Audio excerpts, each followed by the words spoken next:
La séance est donc officiellement ouverte. Bonsoir à toutes et tous. Bonsoir à celles et ceux qui sont derrière leur ordinateur, leur écran, leur tablette, leur smartphone, leur support pour nous écouter parler du polar et du réel. J'en profite pour dire que c'est le hashtag de la soirée, hein. Hashtag le polar et le réel. Donc celles et ceux qui sont ici, qui vont dire du bien nous sur Twitter, et celles et ceux qui sont derrière leurs écrans, le hashtag c'est le polar et le réel. Allez-y. C'est aussi d'ailleurs le titre de toute façon de cette soirée qui réunit les 4 auteurs des toute dernière parution thriller, suspense, polar, roman noir des éditions Belfond. C'est pour ça qu'on les a choisis pour venir vous parler en ce jour le plus long de l'année. Comme ça, on va avoir le temps de les écouter et après, vous aurez tout le temps pour les lire, puisque nous sommes le jour le plus long de l'année, le 21 juin, le jour de l'été, etc. Il y a des tas de choses le 21 juin. Alors, je vous présente nos auteurs parce que c'est eux que vous êtes venus écouter. Christian Blanchard, ça n'est pas votre premier roman, mais c'est votre tout premier roman chez Belfond. Quelques langues m'ont dit, on se demande comment il a pu vivre jusque-là sans être chez Belfond. Donc, peut-être que vous répondrez... Peut-être que vous pourrez nous apporter la réponse. Iboga, un titre à plusieurs symboliques, celle d'une drogue et celle aussi qui nomme donc un des fils du roman. À votre gauche, cette assise, l'auteur de Toute blesse, la dernière tue, qui est un alliage de roman noir, de roman social et de suspense. Vous avez toujours plusieurs ficelles à vos arcs, Karine Giebel, entre le suspense, entre le roman violent, entre le roman purement social, entre le roman aussi sur la question carcérale, qui est une question qui va recouper plusieurs de nos auteurs. Là, ici, c'est sur l'esclavage moderne, la migration, l'immigration, etc. À votre gauche, c'est posé François-Xavier Diard, Réveille-toi. Je crois que c'est le plus récent d'ailleurs des 4 romans. Il est paru début juin, si je ne me trompe.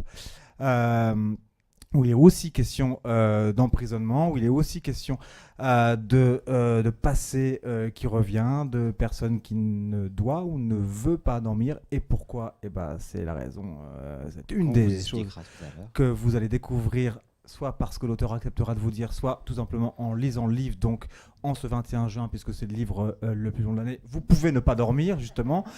Et à votre gauche... c'est joli pour finir une présentation, je t'aime, qui est non seulement la phrase la plus universelle, parce que la plus belle peut-être du monde à dire et à entendre, mais c'est là aussi un des fils du roman, parce que quelqu'un a dit ça un jour à notre héroïne, et puis elle l'a entendu comme elle voulait, et puis comment va-t-elle elle le redire, et puis... qu'est-ce qu'il lui dit, et puis elle s'occupe de ses enfants qui ne sont pas les siens, et puis les questions là aussi de drogue, mais là c'est peut-être plus douce que l'Iboga, bien que c'est pas la première fois que vous parlez de drogue d'ailleurs dans votre œuvre, on verra aussi quel suspense tout cela provoque. Mais alors pour commencer, j'ai une question générale à vous 4 et après on spécifiera plus vos thèmes.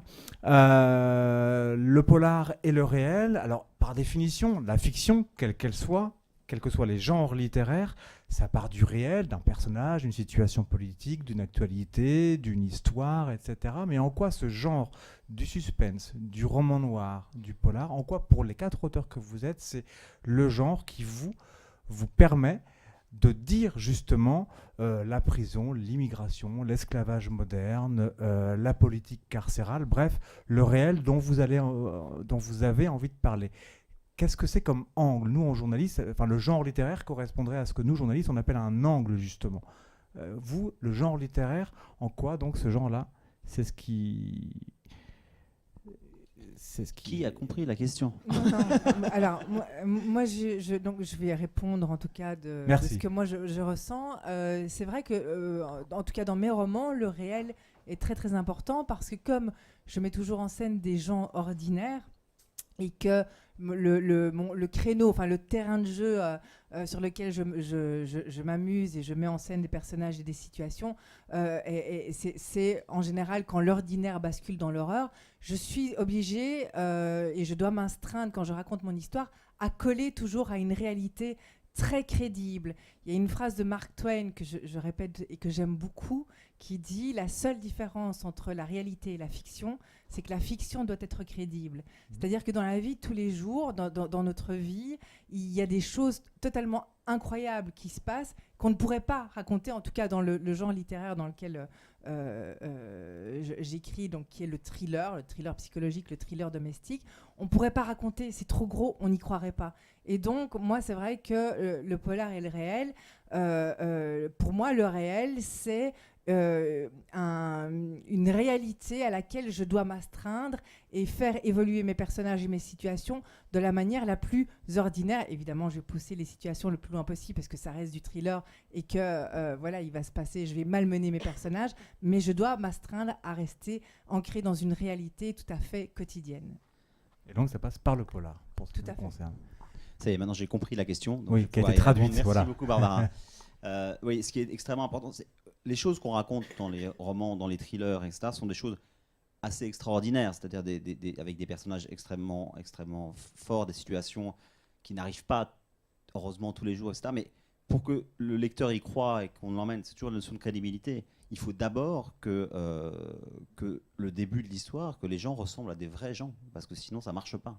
Donc on est obligé effectivement de s'inscrire dans le réel pour pouvoir emmener les gens dans l'irréel, voir le fantastique, voir des choses qui de toute façon ne pourraient pas arriver dans la réalité. Mais si on ancre le fantastique, si on ancre le thriller dans la réalité, on devient crédible, et là c'est là qu'on a réussi notre coup. Et mais en quoi c'est le polar qui vous permet ça, plus qu'un roman d'amour, d'aventure J'avais pas compris la question en fait, alors d'accord, merci. Maintenant ça y est, je crois que j'ai compris la question. En quoi le polar a besoin de ça, et c'est justement parce que... C'est pas exactement ça, mais bon, un jour on parlera la même langue, François-Xavier dit. il faut m'expliquer des questions, sinon je vais pas pouvoir vous répondre. Allez, continuez, je vous en prie, continuez. Non, mais je pense que ce genre-là permet, effectivement, le thriller, le polar permet de faire de situations quotidiennes et réelles des choses absolument extraordinaires. Voilà, et ça me plaît. Non, c'est vrai qu'il est bon, vous ramez bien. J'ai beaucoup d'habitude, parce que comme je comprends jamais les questions, en fait, je suis obligé de m'entraîner à ramer. Voilà. L'invité qui vous met à l'aise au tout début de l'interview, je comprends jamais les questions. Ne vous inquiétez pas si les réponses sont pas exactement celles que vous attendiez. Vas-y, toi, puisque tu as compris, Karine. C'est tout simple, je crois que c'est pas... C'est pas spécifique au polar en fait. Moi je pense que nous on a choisi le polar parce que je pense qu'on a envie d'écrire des choses sombres ou parce qu'on a cette couleur là de plume, mais je pense que le réel, c'est dans le roman en général, la littérature en général qui s'inspire du réel, qui peut être engagé, c'est pas spécifique au polar quand même. Même si c'est vrai que en tout cas en France, c'est quand même le polar je pense qui est le plus engagé. Contrairement par exemple aux États-Unis. Enfin, je dis pas que le polar aux États-Unis n'est pas engagé, mais la littérature blanche l'est aussi, ce qui est un peu moins le cas en France. Mais voilà, donc je dirais que c'est pas spécifique au polar, que c'est plutôt un choix personnel d'avoir envie d'écrire du polar et d'être engagé. Mais j'aurais pu très bien le faire en écrivant de la littérature générale. Et alors, chez Christian Blanchard. Tu sais pourquoi j'ai pas compris la question ? Parce que j'ai pas compris ta réponse non plus. Mais c'était bien. Oui, mais elle est belge, alors c'est normal. Je veux dire. Alors moi, je vais m'en sortir en disant que je suis complètement d'accord avec Karine. Ça m'en sort bien. Alors déjà, le réel, pour moi, c'est une source d'inspiration complète. C'est-à-dire dans le bouquin, là, Iboga, 95% des choses qui sont dedans sont vraies. Alors pas forcément avec le même personnage, c'est une association de choses. Et il se trouve que quand ces faits réels là, on les met dans un bouquin, on est dans la littérature noire. C'est un état de fait en fin de compte. C'est pas C'est-à-dire que je vois pas comment ça peut être ailleurs que dans ce genre de livre. Parce que vous partez, pour celui-là par exemple, de la prison, de la détention, d'un condamné à mort qui va être condamné à perpétuité parce qu'il va être... Voilà, mais tout ce que j'ai pu faire avant, c'est tirer de l'actualité, c'est tirer de faits divers, des choses comme ça, des choses que je peux voir tard la nuit, pas des séries, mais des documentaires, des choses comme ça, et des éléments de la vie, quoi. Et en fin de compte, comme c'est des choses qui sont dures, moi je considère que ça apparaît que dans de la littérature noire, quoi. Alors après, tout le côté, entre guillemets, politique, alors je mets ça avec... je parle pas de politique politicienne, hein, mais je parle de politique, de faits de société, des choses comme ça. Oui, on a un support qui nous permet d'aller là-dedans sans aller trop fort dans le... Moi, je donne pas de leçons dans le bouquin, mais je parle aussi de l'incarcération. On oublie des gens dans des prisons. Qu'est-ce qui se passe quand on en sort, enfin voilà, etc., etc., quoi. Je vois pas une écriture qu'on appelle la littérature blanche parler de ça, quoi. Voilà. Oui, ça y est. C'est bien, je vais être... maintenant que les gens vont me parler doucement, je pense, après cette émission. Vous avez compris? Non, mais... Ah, ça y est, j'ai compris. La réalité est sombre. Voilà. C'est pour ça qu'on fait des thrillers, etc. C'est que la vraie vie, elle est dure, elle est triste. Elle est parfois épouvantable. Moi, je pense que, je sais pas, souvent les gens me disent comment vous trouvez des idées aussi dures, etc. Mais je dis, mais j'allume la télé, j'écoute la radio, j'ouvre le journal, et tout ce que je vois dedans, c'est en général des choses épouvantables, des choses très dures, des choses très tristes. Et évidemment, je m'en nourris. Alors, évidemment, vous en nourrissez, puis vous avez envie d'en parler, d'en reparler, livre après livre, parce que vous, c'est quand même souvent... du meurtre en série, du macabre, de l'imaginaire raconté comme macabre, ce qui ne veut pas dire que vous avez une vision entièrement pessimiste de l'humanité en général, mais du moins quand vous êtes sur le mode « il était une fois », c'est vers là que votre imaginaire va. Oui, oui, mais ce qui m'intéresse, j'adore quand il me regarde, vous avez bien compris ce que je voulais vous demander ou je crois. Non mais... Et ce qui m'intéresse dans cette réalité, et ce dont je me nourris, cette réalité, etc., c'est pas tant le fait divers, etc., que le fait divers est qu'une base sur laquelle je vais m'inscrire, etc., mais ce qui m'intéresse, c'est évidemment les gens qui vivent ces faits divers, comment ils les ressentent et comment eux-mêmes, leur propre réalité va se transformer à cause de ce fait divers. Et ça, c'est extraordinaire. Raconter un fait divers, les journalistes le font, très bien, ou moins bien, ou voilà, mais les juges jugent l'affaire, mais nous, auteurs, ce qu'on doit faire, c'est expliquer pourquoi ce fait divers va transformer le réel et transformer la vie des gens qui l'ont vécu. Tu as compris? ça va être le running gag.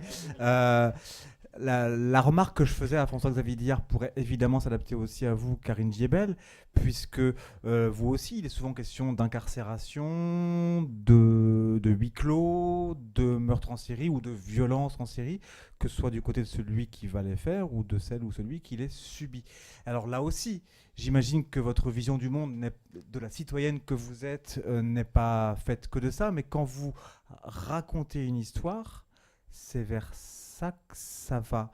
Qu'est-ce qui fait que, à chaque fois, de livre en livre, de matériau en matériau, d'histoire en histoire, c'est justement vers ce genre de contrée-là que ça va? C'est très difficile à expliquer. Moi, je crois que... j'ai pas l'impression, quand on se met à écrire, qu'on choisit si on va avoir une encre bleue, une encre noire, une encre rose. Je crois que c'est pas un choix.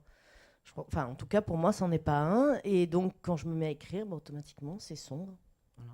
Et donc, je vais pas contrarier ça, je vais pas aller contre ça. Je pense qu'au contraire, il faut travailler dans le sens... voilà.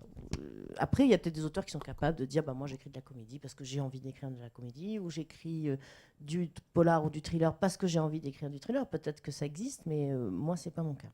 C'est pas vraiment un choix, en fait. Barbara Abel, parce que vous aussi, alors c'est plus suspense, c'est les cellules familiales, ou qui sont pas roses, les cellules familiales, mais c'est toujours vers le mode justement du suspense que ça va? Oui, mais sans doute parce que c'est le genre d'histoire que j'aime lire ou regarder au cinéma ou à la télévision. C'est le genre d'histoire qui m'intrigue, qui éveille ma curiosité. Et donc, comme j'aime bien trouver, évidemment, comme tout le monde, un intérêt à travailler et à faire, et à créer, et à mettre en scène, et à développer des situations et des personnages, c'est naturellement vers ce genre d'histoire que je vais me tourner. Mais moi, voilà, comme je l'ai dit tout à l'heure, c'est très ancré dans le réel, dans l'ordinaire, la banalité. Les gens Monsieur et Madame tout le monde. Quand on vous dit réel, vous, c'est quotidien, quoi. Oui, c'est ça, c'est le quotidien. Voilà, c'est la vie de tous les jours. C'est ce fameux couple de Monsieur et Madame tout le monde à qui il va arriver un truc qui fait exploser l'ordinaire. C'est quand l'ordinaire bascule dans l'horreur. Et en fait, c'est vrai que chez moi, ça vient toujours de petites anecdotes, de petits trucs qui m'arrivent à moi dans ma vie, mais qui restent vraiment à l'état d'anecdote. Enfin, ça reste vraiment des choses très... des détails, des choses très secondaires. Mais c'est vrai qu'à ce moment-là, il y a mon imagination qui s'allume et il y a quelque chose qui me dit, tiens, et si ça avait été plus grave? Et si s'était passé ça? C'est un peu ce que les enfants font quand ils jouent. Tiens, on disait que j'étais le monstre et que je faisais ci. Voilà, c'est un peu ce processus-là qui fait qu'à un moment donné, il y a une situation qui me semble assez riche pour pouvoir être développée, être menée sur 300 ou 400 pages. Sur celui-ci, Je t'aime, comme sur plusieurs autres, la plupart des autres, c'est la cellule familiale. Parfois, c'est une cellule qui n'a pas été décomposée. Parfois, c'est une cellule qui a été décomposée. C'est le cas ici. Est-ce que pour vous, la famille, pour revenir sur le truc un peu du quotidien, du monsieur et madame tout le monde, est-ce que c'est justement l'endroit à la fois... Il y en a qui disent que c'est l'endroit le plus dangereux du monde. Mais en fait, la famille m'intéresse dans le sens où c'est un microcosme, c'est une mini-société en fait, où chacun tient un rôle, chacun a un statut et où toutes les relations sont exacerbées. Si on se fait trahir, par exemple, par un ami forcément, ou quelqu'un au boulot, ou qu'on a une dispute avec le commerçant du coin, bon voilà, c'est pas chouette dans la vie de tous les jours, mais quand c'est de quelqu'un de sa famille, ça prend une ampleur beaucoup plus importante dans la vie. Et c'est ça qui m'intéresse. C'est que finalement, dans une famille, n'importe quel événement, n'importe quel petit drame prend des proportions qui sont pour moi intéressantes à travailler, puisque je travaille beaucoup sur en fait c'est pratiquement là que réside le suspense, c'est dans la relation qu'entretiennent les personnages les uns avec les autres. Et donc pour moi évidemment la famille est quelque chose de très intéressant à développer. Comme c'est les mêmes terreaux, oui, François Sapiedia, oui, souvent c'est aussi la famille. Oui, parce que la famille, c'est un terrain de jeu formidable pour les auteurs de thrillers. C'est quelque chose d'extraordinaire. Parce que, d'abord, vous êtes un peu prisonnier d'une famille. Un ami qui vous trahit, vous pouvez ne plus le voir. Un parent qui vous trahit, un enfant qui vous le voyez au quotidien, vous êtes enfermé dans cette famille. Et tout est multiplié par 100 dans une famille. L'amour, bien sûr, mais la haine aussi, parfois, et les secrets qui sont enfouis, etc. Donc, la famille, c'est vraiment, pour moi en tout cas, j'ai écrit plusieurs romans, il y en a qui s'appellent Fais-le pour maman, Ne dis rien à papa. Là, celui-là s'appelle Réveille-toi. Ma psy dit que je vais mieux, hein, parce que j'ai pas vu papa ni maman, etc. Mais il y a vraiment quelque chose. On aura 3-4 trucs à lui dire à votre psy. La pauvre, c'est ça. La dernière fois je l'ai vu, elle m'a dit ça va mieux maintenant, Réveille-toi, c'est bien, c'est un bon titre, ça. Vous vous ouvrez un peu au monde, tout ça. Je dis non, mais c'est horrible parce que finalement, j'avais dit je veux plus faire un truc autour de la famille. Ça va, ma mère est inquiète, elle se dit le pauvre garçon, qu'est-ce que je lui ai fait, etc. Et donc je me suis dit je vais faire un livre qui va pas être sur la famille. Donc j'ai écrit Réveille-toi en partant d'un type qui fait des cauchemars, etc. Et finalement là, j'ai quand même fait un truc sur la famille. On s'en sort pas, quoi. On s'en sort pas. Et en plus, la famille, tout le monde a une histoire avec sa famille. Enfin, tout le monde a une famille, qu'elle soit absente, qu'elle soit présente, qu'elle soit bienveillante. Ou a eu une famille, oui. Oui, c'est ça. Tout le monde a un rapport avec la famille. Et il suffit qu'on dise maman, papa, enfant, grands-parents. Tout de suite, c'est très calé justement dans les significations et dans l'écho que ça apporte à chacun. Donc forcément, c'est intéressant. Quoi de plus réel qu'une famille? Je viens de voir le titre de l'émission, donc voilà. C'est pour ça que vous il fallait me le dire avant parce que voilà, maintenant je sais bien. J'ai compris. Merci. Alors, je ne sais pas ce qu'en dit vos psy, votre famille, quand vous leur parlez d'iboga, parce que c'est une drogue. Hein. Enfin, c'est pas reconnu, c'est reconnu comme une drogue en France, d'où le fait que c'est interdit en France. Mais faut pas trop le dire, ça. Non, parce que iboga, il y a deux écritures dans le livre. Il y a iboga avec un petit i, il y a iboga avec un i majuscule. Donc, il faudra découvrir pourquoi. Moi, quand je vous écoute, je me suis pas marré, mais moi, j'ai des obsessions. Alors, vous en avez peut-être pas, moi j'en ai. J'ai deux obsessions. J'en ai une, c'est l'enfermement. Ça va de l'enfermement qui protège à l'enfermement comment dire ça, qui rend fou, on va dire ça comme ça. L'enfermement physique et l'enfermement mental. Et quand vous parlez de famille, en fin de compte, moi, mes personnages, souvent, ils n'en ont pas. Ce qui fait partie de leur traumatisme, en fin de compte. Donc, on se rejoint un petit peu par rapport à ça.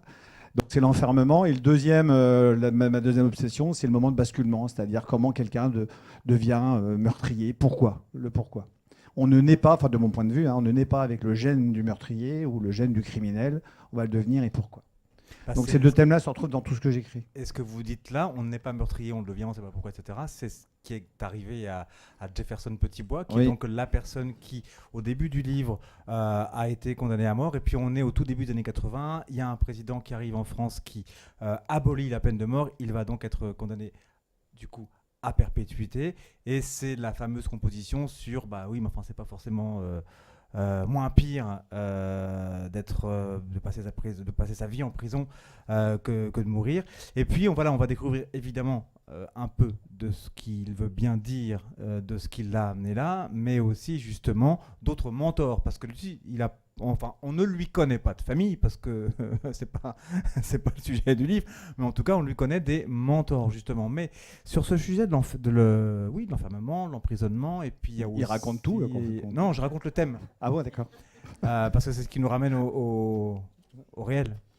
Qu'est-ce qui justement vous, dans ce retour sur cette politique carcérale, parce que il y a un discours pas politicien, mais il y a un discours quand même romanesque, il y a un discours citoyen. Alors le fond du livre, c'est quand même pas un livre politique. On n'est pas là-dessus. Il y a quand même deux questions qu'on arrive à se poser. La première, c'est au niveau du personnage. Il se pose la question, est-ce qu'il n'aurait pas fallu que je passe à la guillotine plutôt que de prendre perpète alors que j'ai que 17 ans. Donc c'est pour l'éternité, on va dire ça comme ça. Et puis la deuxième question, c'est la deuxième interrogation, c'est à un moment. Je pense qu'on a un problème de pile sur un micro. Ça marche mieux là. Ouais. Et donc la deuxième interrogation du livre, du coup j'ai perdu le fil, mais ça va revenir. Ah oui, c'est de toute manière en France, un prisonnier sortira toujours de prison. Bon. Et sortira dans quel état, pourquoi faire, avec quelle aide. Et donc, c'est un peu abordé dans le livre. Il faut savoir qu'en France, 80% des gens qui sortent de prison sortent ce qu'on appelle d'une manière sèche, c'est-à-dire sans accompagnement. Quand même, c'est énorme. Karine Jebel, comment est-ce que vous entendez ce qui est dit là ? Parce que justement, c'est pas directement le thème de votre dernier livre, quoique ces genres d'enfermement s'en approchent un peu, mais vous avez parfois écrit sur des enfermements, sur des condamnés, sur la prison, etc. Comment est-ce que vous entendez ça et quel genre de personnage, de protagoniste littéraire c'est des personnages comme ça ? C'est vrai que moi, ça fait écho à Meurtre pour Rédemption, que j'ai écrit, donc, qui a été l'aboutissement d'une longue enquête également sur la prison. Puis justement, c'est comme ça. Alors, on ne s'est pas rencontrés en prison, mais presque, puisque c'était dans le cadre de Cognac. On s'est rencontrés avant la prison, c'est ça ? Dans le cadre de Cognac, en fait, il y avait un prix qui s'appelait le prix, je ne sais pas s'il existe toujours, Intramuros, je crois qu'il n'existe plus, donc qui était remis par des jurys de détenus des prisons qui sont autour des deux départements autour de Cognac. Et donc, en fait, quand on était sélectionné, quand on était finaliste, on acceptait d'aller faire des rencontres en prison.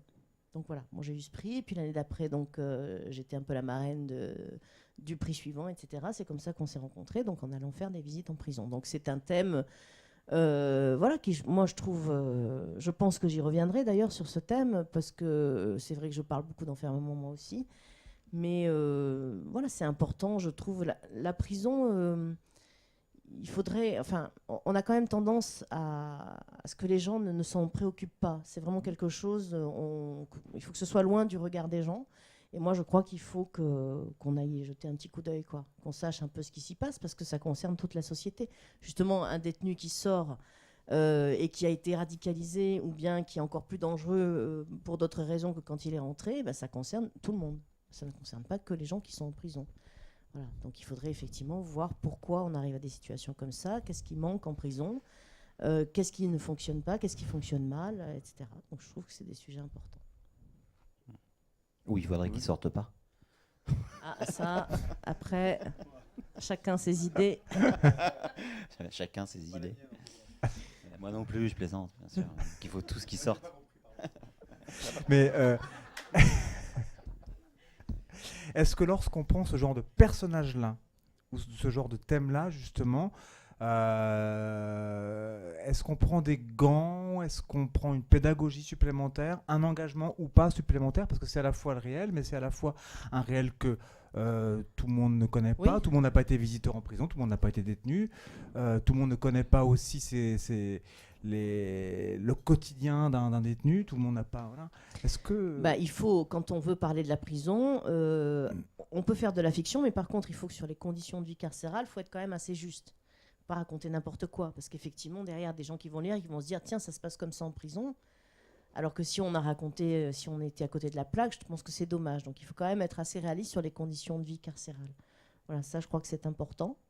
Et par contre, j'ai oublié la première partie de la question cette fois-ci. Est-ce qu'on prend non, mais quand on prend ce genre de thème-là, ou de personnage-là, est-ce qu'on prend des gants supplémentaires, ou une pédagogie supplémentaire, ou une prévention supplémentaire? Enfin, moi, personnellement, non. Quand j'ai écrit ce livre, j'ai voulu parler de la réalité telle qu'on me l'avait décrite, telle que j'avais pu la voir, sans l'édulcorer. Mais après, un auteur peut décider de faire autrement. Je veux dire, par là, après, c'est un choix d'auteur, quoi. Par exemple, le fait d'être très, très fidèle à la réalité, c'est ce qui va permettre aussi de croire à l'intrigue romanesque. Aussi, bien sûr, oui.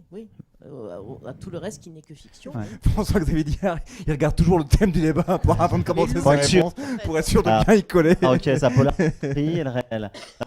La réalité, c'est important. Ceci dit, il faut savoir s'en affranchir. C'est aussi notre boulot. Tu vois.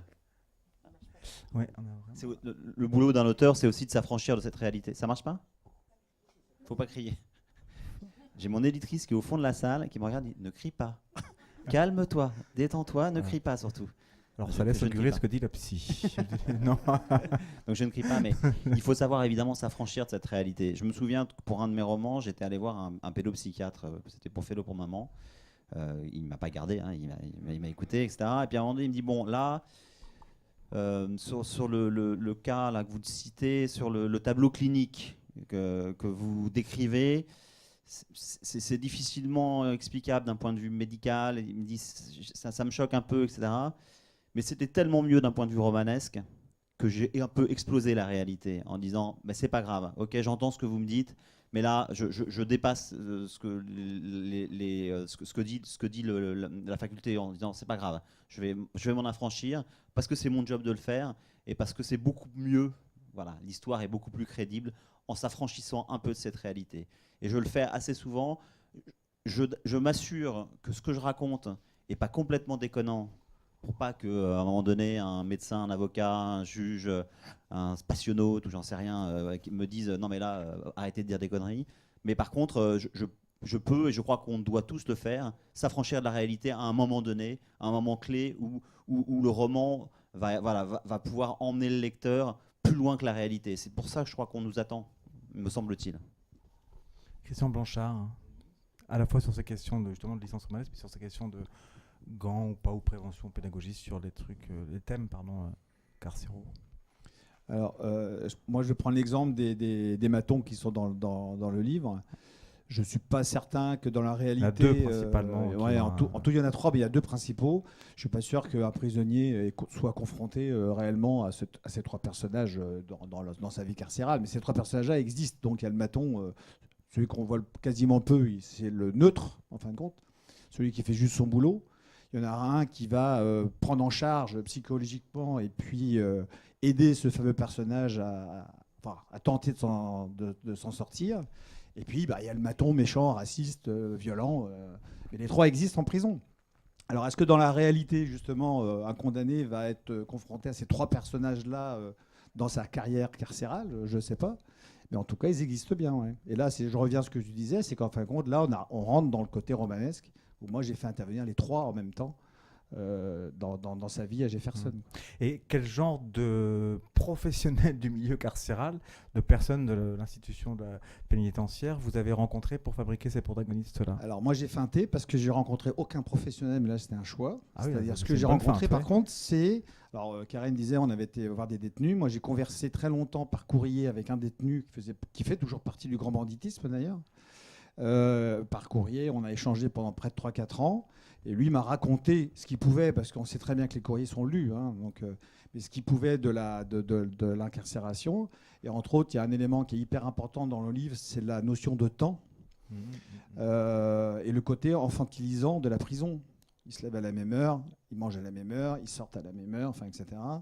Et puis, au niveau du temps, mon personnage Jefferson, quand il attend la guillotine, les secondes sont très, très courtes. Hein, c'est une angoisse pas possible. Et quand il va en perpète après, les secondes ont même peut-être le même temps, mais elles sont très longues.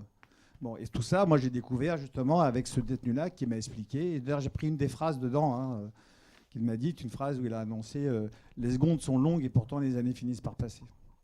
Et en fin de compte, voilà, j'ai utilisé une partie, mais là, pas du point de vue institutionnel, du point de vue détenu. Alors après, moi, mon choix aussi, il a été de me... Après, je vais arrêter là-dessus. Mon choix a été de se tourner vers le criminel. Je ne parle quasiment pas des victimes. Hein. Ça, c'est un choix. On peut pas, à mon avis, en tout cas, moi, je ne peux pas parler des deux en même temps dans le même livre. Peut-être qu'un jour, je ferai du côté des victimes. Là, je suis parti du côté du méchant.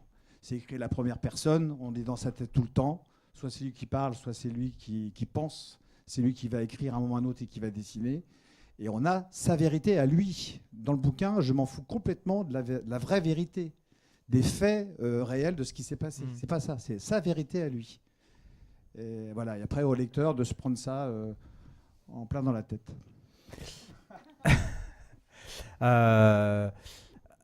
Pour ce qui est des thèmes, alors c'est un autre enfermement hein, que subit l'esclave moderne de toute blesse la dernière tue. Un roman où là pour le coup par définition parce que c'est un suspense, le temps joue aussi un rôle assez prépondérant. Mais ce thème d'une femme qui vient du Maroc en France, qui va retrouver dans une famille, puis qui va devoir la fuir et puis... un autre personnage qui forme un autre fil de l'intrigue, qui est solitaire, qui est aussi très violent, et puis évidemment les deux intrigues vont se rejoindre à un moment, mais le thème principal c'est quand même l'esclavage moderne, l'asservissement et aussi le bourreau, parce que c'est quelque part un peu les deux là pour le coup qu'on a. Ce thème-là qui fait forcément écho au lecteur 2018 par rapport à MeToo, par rapport aux réfugiés politiques, etc. Là, c'est traité sous un autre angle, mais ça cligne quand même. Comment est-ce qu'il vous est venu et pourquoi maintenant ? Alors, c'est pas maintenant en fait. J'ai écrit ce livre effectivement en 2017. Je l'avais commencé en 2016, mais c'est l'aboutissement d'une enquête qui a duré à peu près 6 ans. Donc en fait, parce que pendant ces 6 ans, j'ai écrit d'autres livres, donc je n'ai pas fait que ça. Mais j'ai commencé à m'intéresser à ce sujet vraiment avec beaucoup de lecture, etc. il y a à peu près 6 ans. Donc d'une jeune femme exploitée. Voilà, alors d'abord sur l'esclavage moderne en général. J'ai commencé comme ça, c'est-à-dire que j'ai lu des choses sur l'esclavage moderne. Et après, j'ai décidé d'axer plus mes recherches sur la servitude domestique, qui est une des facettes de l'esclavage moderne. Parce que l'esclavage moderne, c'est plein de choses, hein. Donc là, j'ai décidé la servitude domestique. Donc voilà, j'ai continué dans cette voie-là. Après, j'ai contacté des associations, etc. Et donc, ça a duré plusieurs années, cette enquête. Donc, il se trouve que c'est sorti en 2018, mais ça aurait pu sortir il y a 1 an, ça aurait pu sortir dans 2 ans. Voilà. Donc, effectivement, il y a eu cette affaire de la jeune fille au père, dont beaucoup de gens me parlent. Bon, mais ça s'est passé. Le livre était déjà chez l'imprimeur, ou même il venait de sortir, je ne me rappelle plus exactement. Après, c'est vrai que le MeToo, j'ai pas vraiment pensé, mais oui, du coup, on peut faire aussi un rapprochement. D'ailleurs, j'avais fait un débat au Quai du Polar sur ce thème-là, avec ce livre-là, donc ça veut dire qu'il y a quelque chose. Mais alors ça, j'ai pas vraiment pensé quand j'ai écrit. On y pense parce que harcèlement aussi, parce que violence, parce que c'est ce qu'elle subit aussi. C'est pas le. Oui, tout à fait. En fait, c'est sur la condition des femmes en général. C'est-à-dire que la servitude domestique, effectivement, concerne. Il y a des formes d'esclavage qui concernent autant les hommes ou plus les hommes que les femmes. Là, pour le coup, la servitude domestique, ça concerne quand même essentiellement les jeunes filles, les enfants et les femmes. Donc voilà, et effectivement, on peut le rapprocher de ce thème actuel, oui, de la condition féminine. Oui. Et il se trouve que, alors sur le plan bêtement matériel, c'est un de vos livres les plus épais, je crois. Après Meurtre pour Rédemption, c'est le plus épais. Mais il est moins épais que Meurtre pour Rédemption. Est-ce que ça s'explique aussi justement, non seulement par le perpétuel va-et-vient entre un personnage, donc celui du violent, le bourreau, le solitaire, et puis Tana. Est-ce que c'est parce que c'est un thème qui justement demandait plus d'explications et plus d'amplitude littéraire, parce que plus de dramaturgie ou plus de tragédie ? Je sais pas, en fait quand je commence un livre, je ne sais pas s'il va être court, moyen, long, je n'en sais rien puisque j'ai pas de plan, donc je n'ai aucune idée de la taille que va faire le livre et je me laisse vraiment porter par mon inspiration, mon histoire, et en fonction du thème, effectivement, l'inspiration va être peut-être je vais avoir plus de choses à dire, je vais avoir envie de plus développer, ou ça dépend de mes personnages aussi. Il y en a parce que là, Tama, on la suit quand même sur de nombreuses années aussi. Au début du livre, elle est toute jeune, et on la suit sur une dizaine d'années. Ouais. Donc c'est normal qu'un livre qui se passe sur 10 ans aussi soit plus épais. Donc voilà, je crois qu'il y a aussi ça. Ça dépend un peu le temps qu'on va passer avec nos personnages. Un de mes livres les plus courts, c'est Chien de sang. C'est une histoire qui se passe sur 24 heures. Voilà. Donc je crois qu'il y a aussi cette notion-là de mon histoire va-t-elle se dérouler sur une journée, 2 journées, 2 mois, 3 mois, 10 ans, etc. Donc c'est important. Et Meurtre pour rédemption et celui-ci, effectivement, sont les romans qui se passent sur une longue période, et ce sont les 2 romans les plus épais. Oui. François-Xavier Dillard, pour votre façon à vous de dépeindre le réel, c'est aussi c'est d'en faire aussi des réels, des facettes, et forcément le réel il est fait de plusieurs versions des mêmes choses, des mêmes histoires. Et vous, alors tous vos livres, à part dans mon souvenir peut-être Austerlitz 10.5, qui est un livre un peu différent parce qu'il est coécrit, sont des livres, c'est pas exactement des livres chorales, c'est des livres où s'imbriquent plusieurs narrations et plusieurs voix sur le même thème ou la même chose. Mais à chaque fois, c'est raconté par pas mal de voix et pas mal de personnages. Et plus ça va, plus je fais des livres avec beaucoup d'histoires. Mon éditrice m'a dit... Celui-là, il est corsé. Elle m'a dit, tu pourrais faire 5 romans avec ce roman-là, parce qu'il y a 5 histoires. Alors évidemment, je vais rassurer quand même les lecteurs potentiels. Les histoires se rejoignent à un moment donné, c'est pas un truc complètement incohérent. Il y a quand même évidemment... C'est ce qu'on dit des meilleurs romans chorales, c'est que chacun est tellement fort que ça pourrait faire un roman en soi. C'est un hommage en général. Merci, c'est gentil. Ça j'ai compris par contre. C'est marrant, les compliments, je les comprends tout de suite. C'est bizarre. Mais et ce qui est intéressant, c'est que je me suis aperçu après. Le livre s'appelle Réveille-toi parce que la première histoire elle est évidente, c'est-à-dire que ce type qui ne peut pas dormir, ne peut plus dormir parce qu'il fait des cauchemars épouvantables et qui va s'apercevoir que ces cauchemars épouvantables ont un impact sur le réel justement. Parce une autre trame, c'est qu'il y a un fait qui s'est passé et qui c'est marrant, j'ai rêvé de ça exactement il y a 3 jours. Et je me suis aperçu finalement que tous les personnages de ce livre se réveillent, tous. Ils vont tous se réveiller parce qu'ils vont aller trouver grâce notamment au logiciel qu'a créé le petit génie Nostradamus. Ils vont tous se réveiller. Pour rappeler un logiciel Nostradamus. Ouais, ils vont tous se réveiller. C'est un logiciel qui permet évidemment de faire des portraits robots extrêmement fidèles et réussis de tueurs potentiels avec des éléments recueillis sur des scènes de crime. Et ce logiciel qui n'existe pas, mais qui existera peut-être un jour, parce qu'on est toujours surpris par ce que l'intelligence artificielle peut amener, va dévoiler des vérités à l'ensemble des héros qui vont se réveiller parce qu'ils avaient enfoui ça au fond d'eux. Mais le problème, c'est que ça ne leur apporte pas la sérénité, loin de là. Donc, est-ce que se réveiller, c'est aussi l'interrogation que porte ce livre. Est-ce que se réveiller, est-ce que connaître la vérité, c'est forcément quelque chose qui va vous amener plus de bonheur et de sérénité?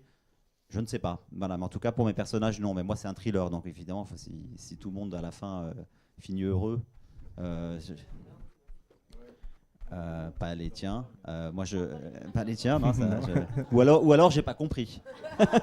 Ce qui est possible, néanmoins, c'est possible. Mais voilà, donc c'est vraiment le roman choral. Ouais, c'est quelque chose. Moi, j'aime bien raconter des histoires. On aime tous raconter des histoires, je crois. Donc, et finalement, je m'aperçois plus ça va dans mes romans, plus il y a d'histoires, mais parce que ça me porte et je pense que ça porte les lecteurs. J'étais un peu inquiet parce que je me suis dit je vais peut-être perdre les lecteurs, c'est pas le cas. Aujourd'hui les retours que j'ai de lecture sont bons. Ça veut dire que les histoires effectivement sont suffisamment fortes pour se porter elles-mêmes et quand elles se croisent, j'espère que ça multiplie cette force narrative en tout cas. Mais alors il y a une question je vais vous poser une question, je pense que je vais être le millième à vous la poser. Du coup comme ça j'espère que vous la comprendrez. Mais je quitte ce plateau. C'est que dans ces cas-là, un des mystères pour nous lecteurs, d'où ma question, c'est qu'on se demande si ce roman-là, il est né d'un personnage, d'un thème, qui serait alors soit Nostradamus, soit la peur des cauchemars, ou alors d'une histoire. Et dans ce cas-là, laquelle? Il y a des... Barbara, oui. T'as compris l'histoire? Ce roman-là, il est né d'un personnage, Non, mais ce roman-là, il est né d'abord d'une réalité. Je cherchais une idée de roman, je regarde la télé et je vois un reportage sur des gens qui font des cauchemars. qu'on a filmés, qui après un traumatisme font des cauchemars épouvantables. Je voyais un type filmé dans une chambre d'hôpital qui se battait contre des fantômes. J'ai trouvé ça extrêmement puissant et je me suis emparé de ça pour créer un des personnages de ce livre-là. Donc ça part du réel, de la réalité, et puis après, ma foi, j'écris et puis j'ai d'autres idées, d'autres personnages qui naissent, etc. Voilà, donc ça, mais ça part toujours de la réalité. Pourquoi ? Parce que je pense que rien n'est plus important, tu l'as dit, mais rien n'est plus important que la crédibilité. Et il faut que les personnages qu'on écrive s'inscrivent dans le réel, et il faut que les choses qu'ils fassent, même si elles sont extraordinaires, elles aient un sens. Un jour, mon éditrice m'a dit ton personnage peut partir sur la Lune, mais il faut qu'il ait une bonne raison pour le faire. Et ça c'est la grande force qu'on a quand on est écrivain. On peut faire n'importe quoi. On peut faire n'importe quoi à nos héros. On n'est pas limité par un producteur, on n'est pas limité par une partition, par la tessiture d'un instrument. Et la force de l'écriture, c'est ça. Moi, je peux créer un monde. Voilà, et ce que ne peut pas faire forcément un réalisateur de film parce qu'il n'aura pas l'argent pour le faire. Et ça, c'est génial. Ça, c'est génial. Et l'autre force de l'écriture, c'est aussi que quand j'écris moi une histoire, chacun d'entre vous, chaque lecteur, va aussi coécrire une histoire. Parce que moi, j'ai beau décrire des choses de la manière la plus précise possible, si je demandais à 10 lecteurs de me dessiner ou de dessiner un des personnages ou la maison d'un des personnages, j'aurais 10 maisons différentes. Et ça, c'est génial. Et il n'y a que l'écriture qui peut faire ça, hein, je crois. C'est ma mère. Elle fait toujours ça quand elle vient à un débat. Barbara Abel, pour cette famille recomposée du livre qui s'appelle Je t'aime, parce qu'à un moment, c'est ce qu'entend un des personnages, je crois que c'est Maud d'ailleurs qui l'entend, donc qui est une femme qui vient de divorcer, qui se remet avec quelqu'un d'autre, et puis ce quelqu'un d'autre a des enfants, et puis évidemment elle s'entend pas avec les beaux enfants. Il y en a une qui prend du shit, bon ça c'est le truc le plus extrêmement universel, sauf que ses copains, les copains de cette fille prennent aussi du shit, et là pour le coup il y en a un qui va provoquer un truc un peu moins habituel, d'où une des trames du livre. Là aussi, il y a plusieurs protagonistes forts, c'est la même narration, mais de ces personnages, c'est lequel qui est né en premier et qui a emmené l'histoire ? Est-ce que c'est Maud ? Est-ce que c'est la fille ? Ou est-ce que c'est... Je ne veux pas que j'en dise trop, mais est-ce que c'est un des copains de la fille qui va provoquer... Non, c'est bien Maud, et comme je le disais, ça part souvent, mes idées partent d'une anecdote qui m'arrive dans ma vie. Et donc là, de fait, en fait, j'ai surpris mon fils voilà, avec un de ses copains qui était en train de faire une connerie, quoi. Et donc voilà, j'ai engueulé la même connerie que la belle-fille dans le je ne vais pas préciser. Mais la police belge écoute. Fais hyper gaffe, ils sont très forts. Et donc voilà, donc moi j'ai passé un savon à mon fils, et en fait le pote avec qui il faisait ça, c'est le fils de ma meilleure amie. Et donc j'ai dit, il dormait à la maison, donc j'ai dit, écoute, on était samedi, et je lui ai dit, je vois ta mère, je vais boire un café avec ta mère vendredi, c'était prévu, c'était pas spécialement, et donc je lui ai dit, tu as jusque vendredi pour le lui dire toi-même, vendredi matin je lui en parle. Et il m'a supplié de ne rien dire à sa mère. Donc au début, j'étais là, non, pas question. Je suis l'amie de ta mère, je suis pas ta copine à toi. Je tiens avec mon ami, etc. Et puis en fait, il m'a tellement supplié en me promettant monts et merveilles que j'ai dit ok, d'accord. Et donc en fait, ça a été terrible parce que j'ai été prendre ce café avec mon ami et j'étais incapable de la regarder en face. Je me sentais hyper mal. En fait, ça a été très douloureux pour moi. Je me souviens, j'avais mon cœur qui battait à 100. Alors, je le raconte de manière tout à fait claire parce que maintenant, elle le sait. Je lui ai dit... Vous pouvez l'avouer devant les caméras. Oui. Je lui ai dit depuis... Tu lui as pas tout dit. Si, bien sûr. Et voilà, mais je lui ai caché très peu, en fait, parce que c'était pas possible. Pour moi, je me rendais compte que j'avais fait le mauvais choix, que j'aurais pas dû... fondre devant les arguments de ce jeune homme et tout simplement je me suis dit j'ai compris en éprouvant les émotions que j'ai éprouvées à ce moment-là, je me suis dit tiens, là il y a une situation intéressante et qui est potentiellement riche à développer au niveau du thriller. Donc le thriller, c'est le frisson, donc au niveau de la tension entre les personnages. Mais bon, après, il fallait tout mettre en scène, donc j'ai pas fait 2 amis, parce que voilà, 2 amis, donc je trouvais ça plus intéressant de faire ça dans une famille recomposée, entre un couple, une femme amoureuse et le compagnon qu'elle a choisi et avec lequel elle vit. Voilà, après, c'est une façon aussi de magnifier la situation, de la mettre en scène, de créer des personnages et de tirer la situation et les émotions le plus loin possible. Avant de vous passer la parole, mesdames, messieurs, pour reparler de quelque chose de réel mais qui n'est pas admis, parce que le réel c'est aussi ça, parfois c'est le truc entre permis, pas permis, moral, pas moral, etc. L'iboga, qui en France est vu comme une drogue parce que c'est interdit, dans d'autres pays ça ne l'est pas. L'iboga, c'est une racine au pouvoir hallucinogène qui a été découverte, ou du moins nommée comme telle en 62 par un médecin américain qui avait été toxicomane parce qu'il avait découvert après expérience que cette plante, cette racine, avait provoqué chez des cocaïnomanes et héroïnomanes un arrêt de leur dépendance. C'est-à-dire que c'est une drogue qui libère d'autres drogues.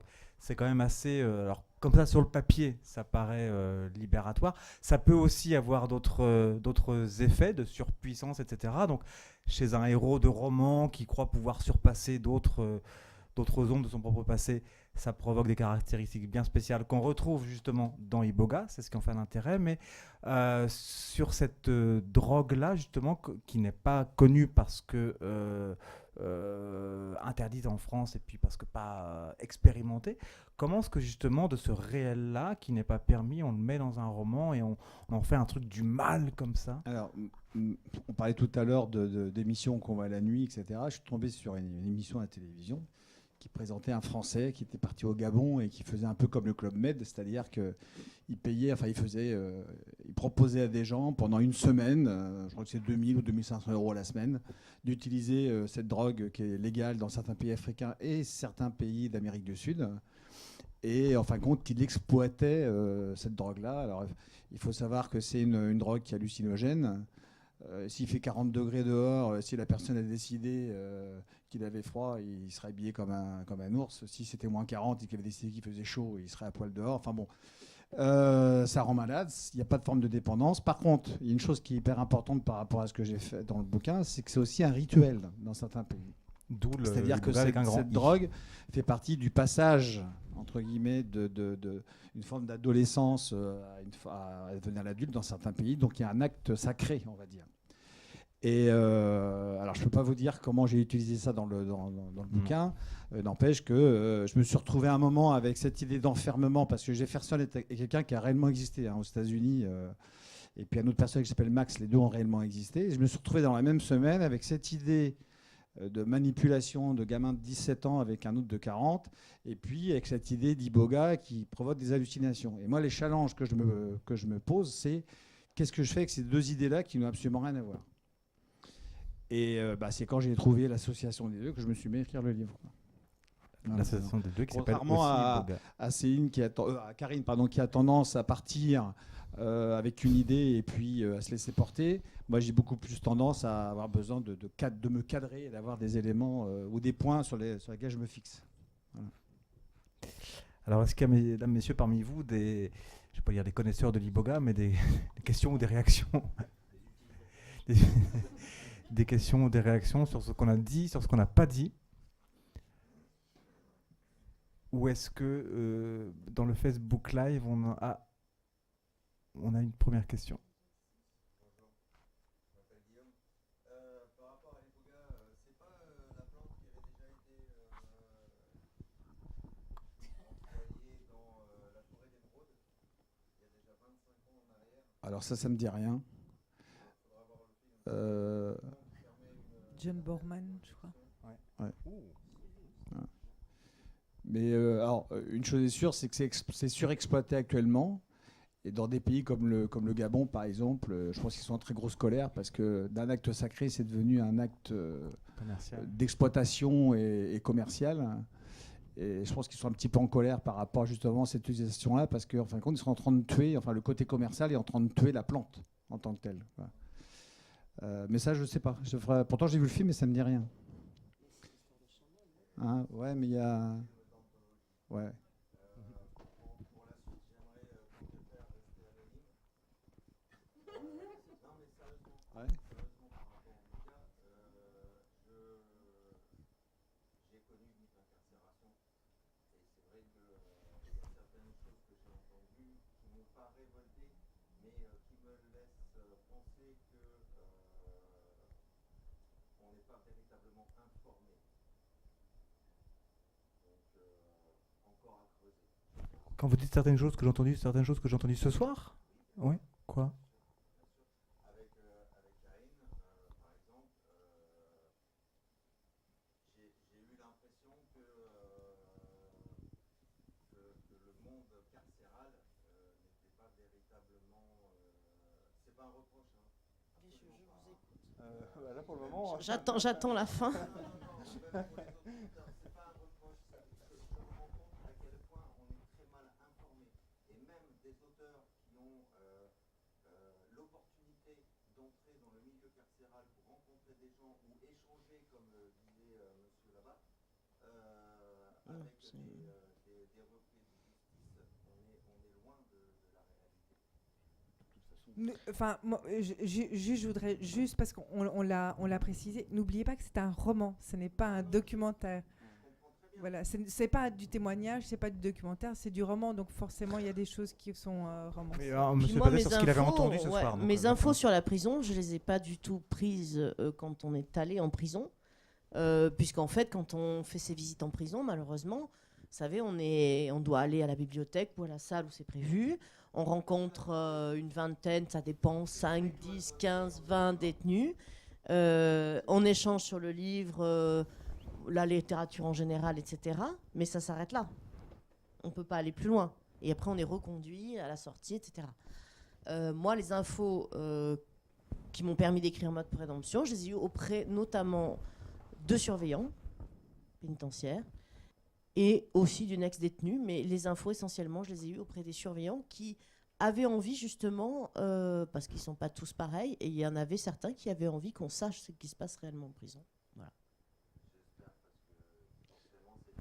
Mais est-ce que vous l'avez lu, Meurtre pour Présomption? Non, j'espère parce que je me réfère simplement à ce que je disais en tout à l'heure. J'ose espérer effectivement qu'il y en a que vous avez rencontrés qui sont impartials. Ah bah, ils sont Alors, pas Christian Blanchard. impartiaux, ils ont envie, ça va plus loin que ça, ils ont envie qu'on sache la vérité. C'est pas... Alors, moi, pour éviter de tomber justement dans le cliché qu'on peut voir dans certaines séries américaines sur comment ça se passe en prison, ne connaissant pas non plus la relation que peuvent avoir les prisonniers les uns avec les autres, moi, dans mon histoire, il est en cellule d'isolement et d'où la définition, il est tout seul. Et il n'est pas en contact du tout avec les autres. Ce qui fait que j'ai enlevé un pan que je ne connais pas. Plutôt que de raconter des bêtises ou d'exploiter des choses qui pourraient paraître complètement décalées par rapport à ceux qui ont vécu soit la prison en tant que détenu, soit la prison en tant que maton, enfin en tant que gardien, on peut prendre le terme qu'on veut, j'ai volontairement retiré ce personnage-là de contact avec d'autres détenus. Sur quoi on tombe après dans des clichés faciles, sur tout ce qu'on peut imaginer sur les relations, le trafic, machin, etc. Mais j'en sais rien, je ne l'ai pas vécu. Hein. Donc je l'ai volontairement occulté dans le livre. Qu'est-ce qu'il en est du fait? Alors, je vais juste récupérer, il y a un micro qui... Mais il marche pas très bien. C'est le pour ça micro qu'on sur l'a la- posé. ouais. Il a Bah, ou sinon des pour- petits manques, mais... Merci. Donc, alors ça va pas être le plus pratique. Montez un peu sur scène sinon. 1, 2, 1, 2. Bon, on va s'en sortir comme ça. Donc, sur Facebook, pardon, je me décale un peu. Sur Facebook, on a quelques questions. Alors, hop. On en a 3 pour l'instant. La première, c'est quand on écrit sur la famille, est-ce difficile de ne pas penser à la sienne? Arrive-t-il d'avoir des cauchemars sur sa propre famille ou bien est-ce qu'on s'en détache facilement? Alors, Barbara Abel, la 115e divorce. Moi, personnellement, évidemment que je pense à ma famille, évidemment que le terrain de base que je vais utiliser, c'est ma famille, celle dont je suis issue et celle que j'ai créée, c'est évident. Après, mais je crois que c'est comme pour tout. Après, c'est une question de mise en scène et de narration pour raconter l'histoire on a envie de raconter. Mais c'est valable donc pour la famille, c'est valable aussi pour les émotions, puisque c'est un genre littéraire qui met l'émotion et qui fonctionne avec l'émotion, c'est-à-dire que je vais titiller et je vais faire en sorte que le lecteur éprouve l'amour, la haine, la jalousie, la rancœur, le sentiment de vengeance, le sentiment d'injustice. Et tout ça, je l'épuise de moi parce que je pense qu'on a tous, moi comme vous, tout le monde ici et derrière son écran, on a tous dans nos vies éprouvé l'amour, la haine. Et donc c'est simplement le fait de décrire, de mettre en scène et de mener les situations jusqu'à bon port qui va faire en sorte que l'histoire va se construire. Donc bien sûr, je pars de mon histoire, de ma famille, mais ça n'est pas moi. Et en plus, c'est comme dans les rêves, je pense à ce qu'on vient de dire. Dans les rêves, on est tous les personnages qu'on rêve. De la même manière, dans un roman qu'on écrit, on est tous les personnages qui racontent notre histoire. Ouais, je peux rajouter juste un truc sur les émotions. Je trouve ça hyper important parce que on parle du réel, du polar. Le polar, on a l'impression, le thriller, c'est quelque chose d'horrible, etc. Et dans tout ce qu'on a pu écrire, il y a évidemment des sacrées émotions, quoi. Et des émotions, moi je prends l'exemple du dernier livre de Karine, pourtant je la connais, Karine, et puis j'ai tout lu, et puis etc. N'empêche que quand vous arrivez à la fin d'un bouquin, que vous avez des émotions en tant qu'auteur, que vous êtes même à la limite de pleurer par rapport à ce que vous lisez, il se passe quelque chose. Moi, quand j'ai reçu des messages sur Eboga, où il y a des gens qui me disent « Mais comment vous avez fait pour avec ce personnage qui est horrible, c'est un monstre, et on arrive à avoir de l'empathie pour lui. » Bon, voilà. Alors ça, en tant qu'auteur, je peux vous dire que c'est un des plus grands plaisirs qu'on peut recevoir, c'est quand on a retransmis ou qu'on a offert au lecteur des émotions. Alors il y a la famille, mais il y a autre chose, il y a des gens derrière tout ça, quoi. Mais en fait, l'émotion est à ce point capital que réfléchissez juste, tout le monde ici dans la salle, quand vous vous rappelez un livre que vous avez lu ou un film que vous avez vu il y a 20 ans. Vous vous rappelez pas forcément de l'histoire, mais vous vous rappelez toujours de l'émotion que ce livre, ce film, cette histoire a provoqué en vous. Est-ce que ça vous a plu? Est-ce que ça vous a ennuyé? Est-ce que ça a provoqué de l'horreur? Est-ce que ça vous a fait rire? Est-ce que ça vous a fait pleurer? Ça, on s'en souviendra toujours, même si on a oublié l'histoire, même si on a oublié, on se rappelle plus vraiment ce qui s'est passé, les personnages, c'est très flou dans notre esprit. En revanche, l'émotion, on se souvient toujours de l'émotion qu'on a éprouvée. Oui, bien sûr. Ouais. Sinon, on oublie complètement. Tout à fait. Pour revenir sur la question que vous avez, qui a été posée sur est-ce que on pense à sa famille quand on écrit. Heureusement, ma famille ne ressemble pas aux familles que j'écris, parce que sinon, je pense que je serais pas là pour vous en parler. Je serais enfermé quelque part, à prendre des petites pilules bleues le matin, roses l'après-midi, etc. Mais évidemment aussi que on s'inspire des gens qu'on côtoie au quotidien et que la relation qu'on peut avoir avec ses parents, avec sa mère, etc., vous nourrit. Mais on va ajouter quelque chose de romanesque et d'horrible à cette histoire. Mais pour bien décrire les relations familiales, dans le livre de Barbara, sans dévoiler quoi que ce soit, un des personnages perd un enfant. Voilà. C'est le pire cauchemar qu'un parent puisse avoir et faire, etc. Et elle décrit ce personnage qui perd son enfant. Et moi, je lisais ce livre et j'étais extrêmement ému parce que d'abord c'est très bien écrit, mais surtout parce que tu as des enfants, voilà, et on sent qu'effectivement tu décris ce que tu imagines être. Or, je n'ai jamais perdu d'enfant. Or, tu n'as jamais perdu d'enfant, mais ça s'appelle le talent, Barbara. Voilà, et donc ça, c'était vraiment, voilà. Et si on est obligé de se nourrir de ce réel qu'est la famille pour pouvoir exacerber les. T'as pas compris? Je suis content pour une fois, c'est pas moi qui n'ai pas compris, donc je t'expliquerai après. Voilà. Alors il y a encore d'autres questions sur Internet, mais on va essayer de faire une dans le public, une sur Internet. Je vais passer le micro à Madame. Bonsoir tout le monde, merci de nous accueillir et merci à nos auteurs de partager ce soir. Alors moi j'avais une question plutôt pour rebasculer. Comment le polar revient dans votre vie? À savoir, vous avez fait des rencontres pour écrire, vous avez fait des rencontres de personnages que vous avez créés, que vous avez élaborés, tout ça. Comment ces personnages sont rentrés dans votre vie? Et est-ce qu'il y a eu des conséquences de ces personnages dans l'entrée de votre vie? Comment vous en défaites? Comment vous les appropriez? Comment ils restent un petit peu en vous et comment ils s'en vont finalement? Alors, moi je veux bien commencer parce que c'est un truc qui est très fort. D'abord, quand vous écrivez à la première personne au présent, moi j'ai vécu avec mon personnage, j'en ai rêvé. Des fois il a pris ma place, des fois j'ai pris la sienne, et heureusement j'ai maîtrisé la fin, quoi. Bon, n'empêche qu'à un moment ou un oui, quand on connaît la fin du bouquin, vaut mieux l'avoir maîtrisé. Non, mais bon, on est dans le roman noir de toute manière. Donc il s'est pas marié avec beaucoup d'enfants derrière. Hein. Bah, oui, je suis désolé. Donc évidemment, on s'y associe complètement, quoi. Et après, il faut respirer, il faut lire autre chose, lire d'autres auteurs. Et des fois, on tombe sur des livres qui sont encore pires que les nôtres. Et il nous faut encore 10 jours avant de relire ou de réécrire autre chose, quoi. Non, obligatoirement, on s'y associe, quoi. Bon, mais les psys, ils ont beaucoup de boulot avec nous quand même. Hein. Surtout pas. Non, surtout faut pas. Oui. Non, faut pas. Sinon, on arrête d'écrire. Exactement. Non, mais voilà, effectivement, on rentre dans la peau des personnages. Des fois, on a l'impression que c'est même l'inverse au bout d'un moment. Et moi, je sais que forcément, chaque personnage me laisse une trace. Et après, moi, il me faut du temps pour m'en détacher. Et donc, c'est pour ça aussi que j'écris pas des romans. Il y a des auteurs, au contraire, ils passent sur un autre roman. Comme ça leur permet de se détacher. Ou alors, ils ont un personnage récurrent aussi. Moi, c'est l'inverse. J'ai besoin de temps, en fait, avant d'attaquer un nouveau roman pour faire un peu le deuil de mes personnages. Oui, maintenant que j'ai compris la question, je peux vous dire que c'est une bonne question.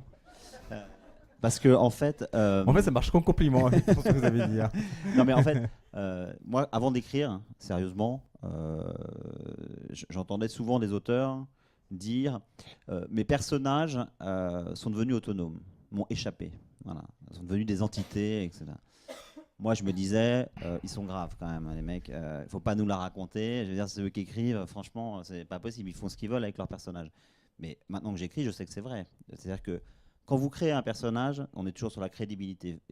Vous essayez de le faire le plus crédible possible, avec une personnalité, avec une histoire, un passé. Et quand il est bien créé, eh ben, à un moment donné, il va agir de telle sorte que vous ne pouvez pas l'empêcher de faire ça. C'est-à-dire que si vous ne le faites pas faire des choses épouvantable, il est plus crédible. Et s'il est plus crédible, vous perdez le lecteur.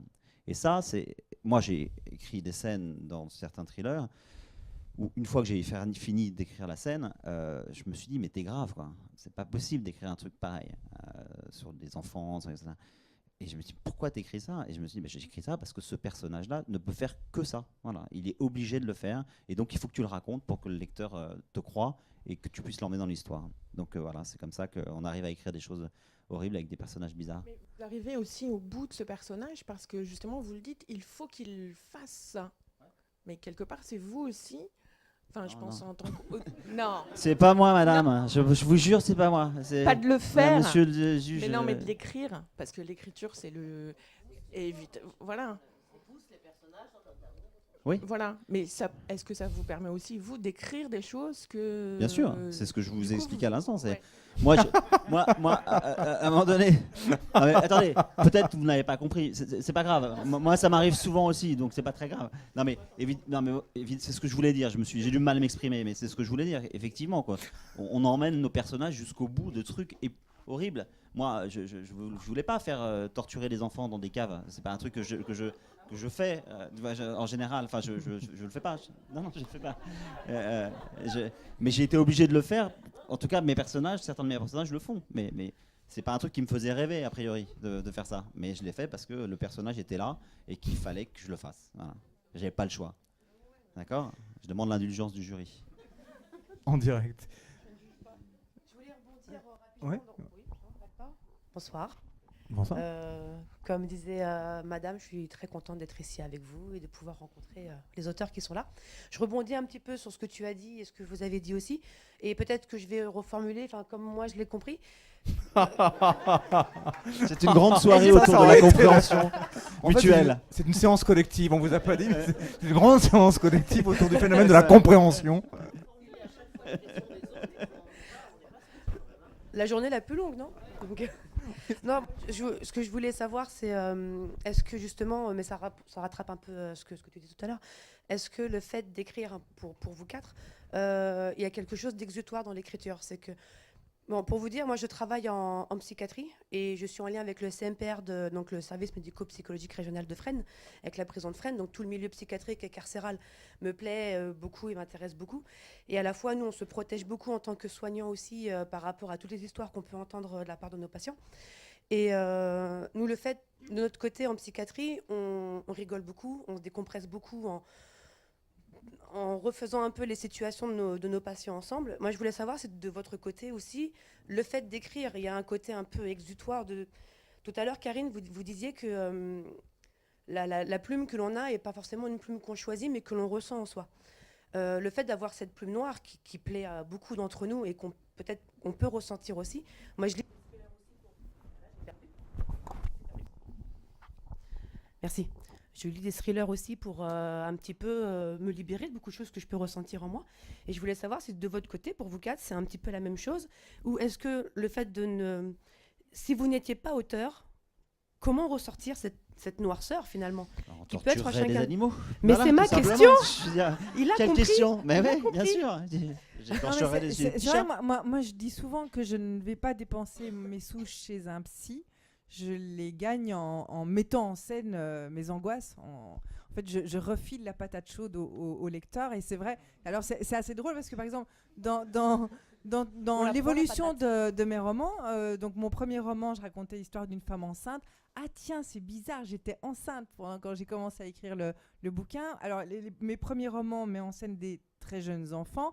Et au fur et à mesure, les enfants grandissent. Et maintenant, j'arrive avec des ados. C'est bizarre, j'ai un ado à la maison. Donc forcément, oui, je mets en scène des angoisses, des situations qui m'interpellent, des trucs dont j'ai peur ou n'importe quoi. Et ça vous libère? Vous accouchez de votre bouquin? Oui, je pense ça me libère. Enfin, en fait, j'en sais rien du tout si ça me libère. Mais en tout cas, oui, j'ai fait quelque chose de ces trucs qui me polluaient la tête. Et alors, il y a un lecteur un jour qui m'a dit, en fait, c'est pas mal parce que quand on lit vos bouquins, tout ce qui est un peu compliqué dans nos vies, c'est-à-dire les fins de mois difficiles, les problèmes de couple, les problèmes au boulot, tout d'un coup on se dit finalement c'est pas si grave parce que comme on voit la façon dont vous malmenez vos personnages, on se dit finalement nous on a une vie assez cool finalement.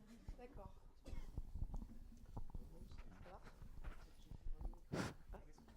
Devant toutes les horreurs qu'on profère, il y a de plus en plus de micros qui... Oui, c'est ça. Qui tombe en panne.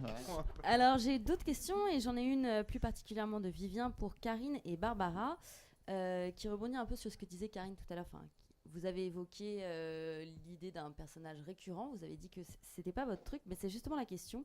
Karine et Barbara, envisagez-vous d'écrire une série de livres avec des personnages récurrents et sinon, pourquoi ? Pour l'instant, je n'ai pas cette envie. J'aime vraiment changer à chaque fois d'ambiance, d'univers, de personnages, créer des nouveaux personnages. Et pour l'instant, je n'ai pas eu cette envie de suivre un personnage, de le reprendre à chaque tome, à chaque roman. Et en plus, je trouve que le personnage récurrent, quand même, ça vous oblige à quelque chose...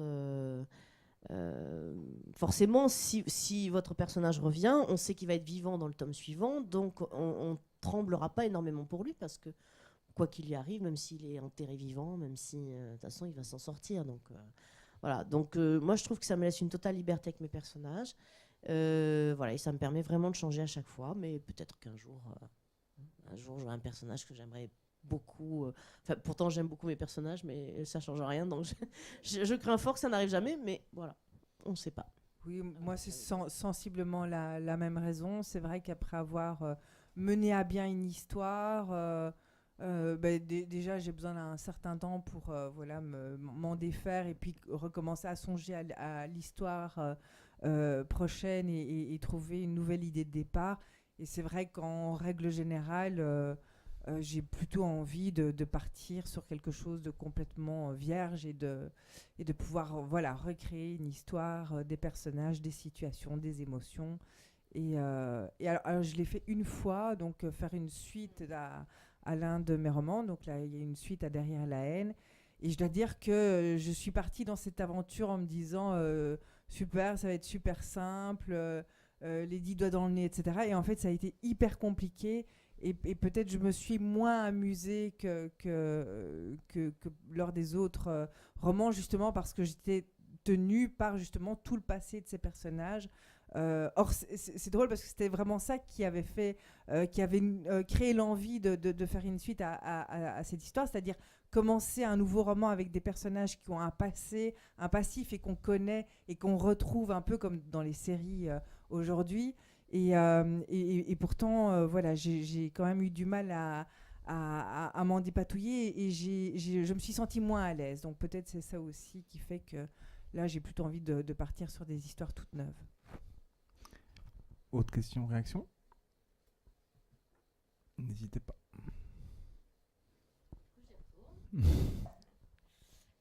C'est une question pour tout le monde, une question de Magali qui demande tout simplement, ou peut-être pas, comment avez-vous su qu'écrire c'était quelque chose que vous vouliez ou que vous deviez absolument faire? Puisque j'ai le micro, je commence.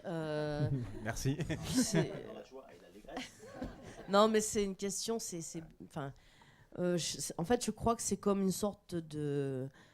Pour moi, en tout cas, écrire, c'est pas quelque chose qui se... Oh, bah tiens, je vais écrire un roman, je vais m'amuser à ça. Non, c'est vraiment un besoin d'écrire, pas forcément du thriller, mais ce truc d'écrire, en tout cas, moi, ça m'est venu très... J'étais enfant et j'écrivais tout le temps, j'avais ce besoin d'écrire, donc voilà, c'est un peu comme il y a des gens qui vont peindre, d'autres qui vont jouer de la musique, qui vont composer de la musique. Enfin voilà, je crois que c'est un truc qu'on choisit pas vraiment et qui nous tombe un peu dessus, pour moi en tout cas. Je sais pas comment je peux vous dire ça. Quand j'étais gamin, je passais beaucoup de temps allongé dans l'herbe à regarder les nuages qui changeaient de forme. Les toiles d'araignée qui chopaient les déjà moustiques. Iboga. Voilà, c'est ça, ouais. À cette époque-là, il n'y en avait pas, mais il y avait ouais. d'autres choses. Ouais. Il y avait d'autres choses. Il faut que je cache mes bras. Non, mais c'est des choses comme ça. Puis à un moment, on regarde des petits détails, et puis un jour, on a envie de les écrire, et on s'aperçoit qu'on ne sait pas écrire, que c'est complètement nul parce qu'on le fait lire. Et quand les gens en face nous renvoient un truc en disant on n'a pas compris ce que tu as voulu écrire, on te dit il y a un problème. Déjà. Et donc, quand on a 15 ans, 17 ans, on prend ça un peu dans la figure, puis on arrête. Puis un jour, par hasard, on écrit, puis on nous dit tiens, c'est bizarre, il y a des émotions dedans, j'ai compris des trucs. Et puis moi, je m'aperçois maintenant que je suis incapable de faire autre chose que ça. Je ne peux pas faire autre chose que ça. En tout cas, mon métier ou ma passion, c'est l'écriture. Alors, je ne sais pas jusqu'à quelle date ça peut durer. Et à quel moment mon éditrice acceptera de lire ce que j'écris, mais en tout cas, je ne me vois pas faire autre chose. Terminé. C'est une drogue. Vous cherchez la chute. Ouais, elle est bien. Regarde-la. Non, moi, je sais pas pourquoi. J'ai essayé de faire de la peinture, c'était nul.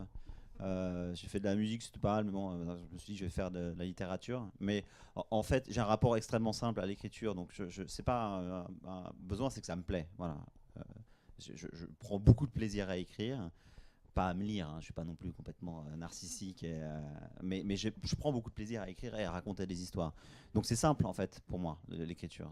Ça me plaît, quand c'est nul, ça arrive parfois, mais ça n'arrive pas jusqu'à vous, hein, les trucs nuls en général. Soit moi-même je les censure, hein, c'est souvent le cas, parce qu'on peut s'apercevoir un jour, on écrit et puis on le sent tout de suite. C'est-à-dire que moi quand je commence à écrire, c'est laborieux, je me dis merde, ça fait 1 heure que j'écris, j'ai écrit 30 lignes, et je relis et je dis bah ouais c'est nul quoi.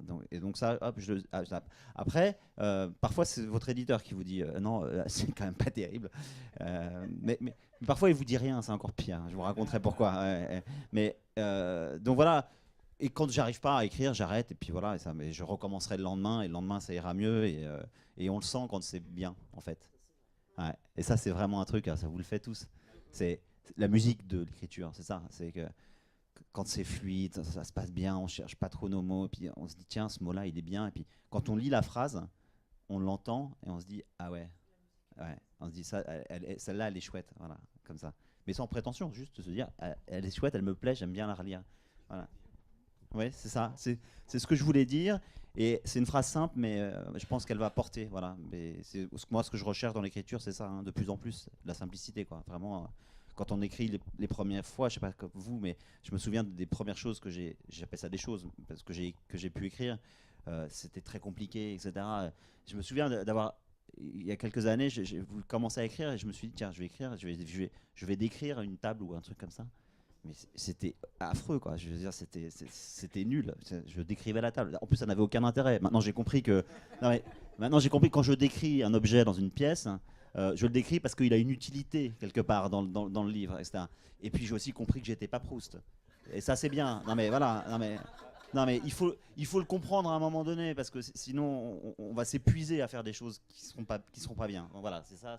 Ça, c'est important pour moi. Donc, j'ai un rapport simple à l'écriture et j'écris parce que ça me plaît. J'espère que ça plaît au lecteur. Moi, de manière très très courte, j'ai d'abord été une lectrice passionnée. Et je crois qu'en fait, c'est le premier rapport à l'écriture, c'est la lecture. Et moi, je suis arrivée vraiment, alors pas par hasard, parce qu'on n'écrit pas un roman par hasard, mais c'est vrai que je me destinais à une toute autre carrière, puis finalement ça s'est pas fait. Et puis comédienne, je voulais être comédienne, j'ai suivi des cours de théâtre, j'ai fait du théâtre. Et en fait, ma première écriture a été l'écriture d'une pièce de théâtre, et donc que j'ai montée, que j'ai interprétée avec une autre comédienne. Voilà, on a tourné pendant 1 an. Et après toute cette aventure, je me suis dit, mais en fait, voilà, ça a été super, j'ai adoré interpréter ce rôle, mais j'ai adoré l'écrire aussi. Et pendant quelques années, j'ai continué à faire du théâtre et à écrire. Et en fait, tout simplement, c'est un éditeur qui s'intéressait à moi avant un réalisateur. Si ça avait été le contraire, peut-être que sans doute que je ne serais pas là ici. Donc voilà, la vie m'a poussée vers cette voie. Et c'est vrai que pour moi, ça a été pas une évidence, parce que ça n'est jamais évident, mais je me souviens des livres que enfants, adolescentes et jeunes femmes je lisais de manière, c'était tellement fort que ça a été donc pas une évidence, mais presque. Voilà, c'était tracé peut-être. Allez-y, je vous en prie. Non, celui-là, on le connaît pas, celui-là.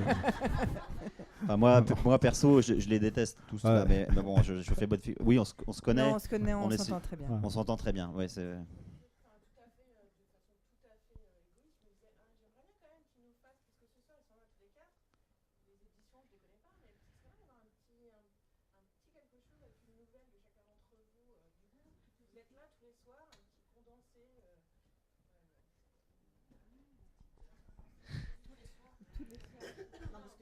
Alors, elle habite à Toulon, lui à Tours, moi à Bruxelles. On est là, pardon. On est là tous ce soir, oui. Donc c'est une requête. Donc c'est une idée. À droite. Voilà.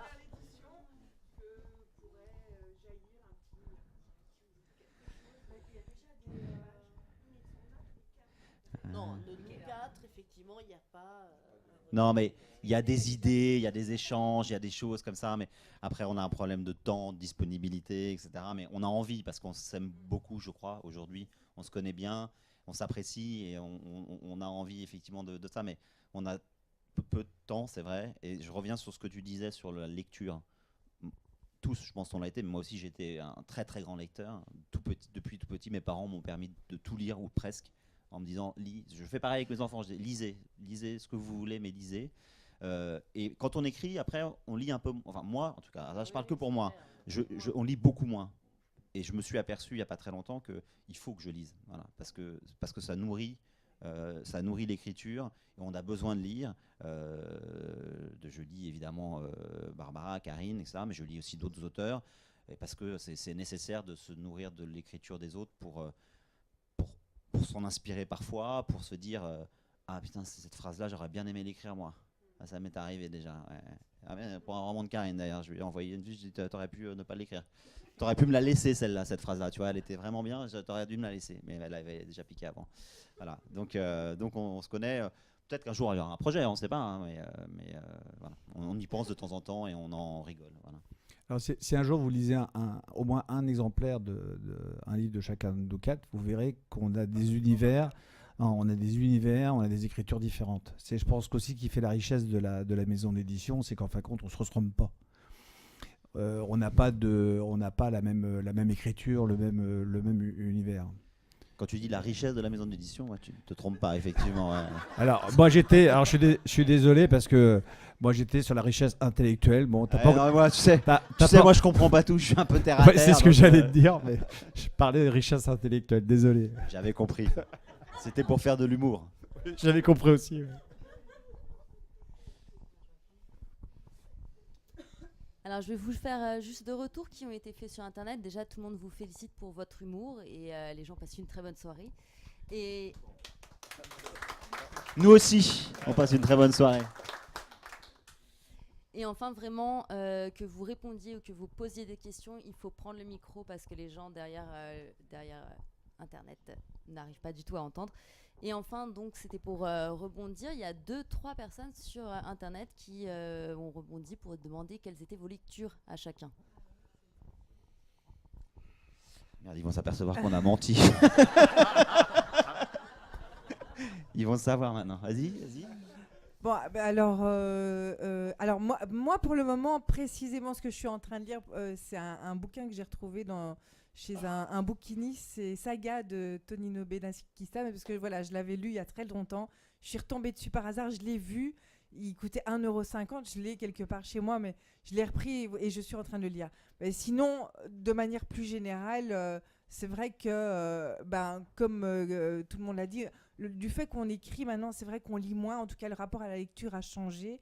Il y a moins de place pour la lecture. Et du coup, forcément, personnellement, moi, je lis beaucoup Les Copains, tout simplement parce que ça m'intéresse ce qu'ils font. Alors, bêtement, de manière matérielle aussi, parce que j'ai leurs bouquins à la maison. Gratos. Non, mais c'est même pas le fait que ce soit gratos. C'est à un moment donné, voilà, ils sont là. J'ai qu'à tendre la main et j'ai le bouquin. Et puis parce que c'est intéressant, puisqu'ils écrivent dans le même genre littéraire et qu'il y a une curiosité, ça c'est sûr. Voilà, donc... Ah non, parce que moi j'ai vraiment menti, je lis rien en ce moment, donc ça va être un peu compliqué. Mais non, si je lis en ce moment, je lis le Oui et la gomme magique, un grand classique que j'ai retrouvé aussi. C'est le premier bouquin que j'ai lu de ma vie. Ouais, je sais. Non, mais pourquoi tu dis ça? C'est incroyable. Non, Merde. c'est le tout premier bouquin que j'ai lu, c'est Oui et la gomme magique. Non, mais je vous promets. Mais je vous ne me promets, regarde pas comme ça, tu me fais peur. Dingue, c'est dingue, on est connecté, Barbara. A une valeur particulière pour moi, Oui et la gomme magique. C'est mon premier livre. Oui, calmez-vous, madame. Ils vont venir vous chercher et ils vont être très gentils avec vous. Mais calmez-vous, non, ça suffit. J'ai lu, j'ai lu, mais j'ai pas fini. Mais j'ai lu Le Lambeau, qui est le livre de ce journaliste Philippe Lançon, qui a été très gravement blessé dans l'attentat de Charlie. Je l'ai lu parce que j'ai entendu des critiques sur Le Masque et la Plume, qui était dithyrambique. C'est un très beau livre. C'est vraiment un très beau livre avec des passages extrêmement profonds, avec il arrive à se détacher de ses propres souffrances. C'est vraiment très très fort et très très beau. Je l'ai pas encore terminé parce que c'est un livre profond. Voilà, c'est un livre où on a besoin de rentrer dedans, etc. Et moi, je suis habitué aussi à des livres plus rapides, plus basiquement efficaces, etc. Donc j'ai un peu plus de mal, mais je rentre dedans. C'est un très très beau livre que je conseille évidemment à tout le monde, après les nôtres, bien sûr. Quand même, on va pas lui faire de la pub, il n'en a pas besoin. Mais par contre, c'est très, très très bien écrit. Voilà, c'est ce que j'ai lu dernièrement. Et je relis aussi des classiques, voilà, parce qu'on a beau dire, mais je sais pas, lire Camus, ça vous aide à mieux écrire. Voilà, je le sais maintenant, c'est une certitude. Non mais oui, c'est vraiment. Quand j'ai lu Camus pour la première fois, je devais avoir 14 ans. J'ai trouvé ça nul, j'ai trouvé ça chiant, j'ai trouvé ça. Je me demandais pourquoi on me forçait à lire ce pensum. Je l'ai relu 15 ans après et je me suis dit, ce type est un génie. Voilà, parce que quand il écrit les choses, il les écrit simplement et qu'en une phrase, un sujet, un verbe, un complément, il vous fait ressentir ce que ressentent ces personnages. Et c'est ce que moi je cherche à faire quand j'écris un livre, c'est que en une phrase simple, avec des mots simples, on arrive à faire partager au lecteur ce que ressent profondément le personnage. Et quand on a réussi à faire ça, on n'est pas Albert Camus, parce qu'il n'y en a qu'un, et je n'ai pas encore le prix Nobel de littérature. Je l'aurai peut-être un jour, s'il vous plaît. Mais voilà, je ne l'ai pas. Donc, il faut lire ces gens-là. J'ai besoin de les relire je relis souvent des grands auteurs que j'aime et qui me permettent, j'espère, de progresser. C'était une réponse complète, hein, pour le coup. Un peu long, tu veux dire? Un peu. Moi, j'ai terminé hier soir c'est pas le dernier livre, mais le dernier violon de Menuhin excusez-moi, j'ai un problème de voix depuis cet après-midi, de Bono. Voilà, Xavier Marie. Donc, je l'ai terminé hier soir. Et là, j'ai attaqué ce matin Entre deux mondes de Olivier Norek. Moi, j'ai la chance d'avoir une femme qui lit beaucoup et qui me fait un premier tri en disant ça, tu laisses tomber. Ça, par contre, il faut absolument que tu lises ça. Donc, elle me fait une pile. Bon, en dehors de ça, ce qui est vrai d'ailleurs, hein, en dehors de ça, moi, je suis un fan inconditionnel de Karine. Ça, elle le sait déjà. Et je suis en train de devenir de Barbara, parce que je commence à tout lire. Et puis, j'ai déjà tout lu aussi. Enfin, bon, je ne vais pas faire de la pub à tout le monde non plus. Il ne faut pas exagérer. Mais aussi... Mais si, mais je te cite... Si, mais toi aussi. Bon, voilà, je peux pas faire autrement, du coup. Non, mais parce que c'est des styles complètement différents. Alors, en dehors des gens de chez Belfond, moi, j'aime beaucoup un gars qui s'appelle R.J. Ellory, qui est un Anglais qui vit beaucoup aux États-Unis et puis qui écrit un peu des histoires qui se passent là-bas. Enfin, bon, voilà, une écriture qui est très, très intéressante, très belle. Et puis, je suis tombé aussi dans certains classiques. Je ne sais pas s'il y en a qui connaissent ça, Le Livre sans nom, par exemple. Des choses complètement barges, en fin de compte, quoi. Voilà, alors on ne sait pas si c'est lui, mais enfin, c'est du Tarantino tout craché, enfin, des choses comme ça. Il y a aussi Le Monde selon Gap, par exemple, des Gap sur ça. Ouais. Et puis là, je viens de finir sur un livre de Jean-Louis Etienne qui parle de ses pas, de ses marches. Voilà, comment il marche, qu'est-ce qui se passe dans sa tête quand il marche. Et moi, quand j'ai un problème de scénario, quand je trouve pas des réponses à ce que je cherche dans mes bouquins, je vais marcher et ça arrive, ça revient, ça monte, quoi. Bon, voilà. Il y a un livre qui me revient. Non, je vais faire quoi s'il te plaît. Il y a un livre que je relis assez souvent qui s'appelle La Conjuration des imbéciles de John Kennedy Toole et qui est un livre extraordinaire que je conseille à tout le monde. L'histoire de cet auteur est très triste et très bouleversante. C'est sa mère d'ailleurs qui a réussi à le faire éditer après qu'il soit suicidé à force d'essuyer des refus d'éditeurs. Comme quoi les mères sont encore une fois très présentes dans ce que j'aime et ce que je lis. Mais voilà, je voulais juste parler de ce livre parce que c'était un très beau livre et c'est un livre très, très drôle, hein, en plus.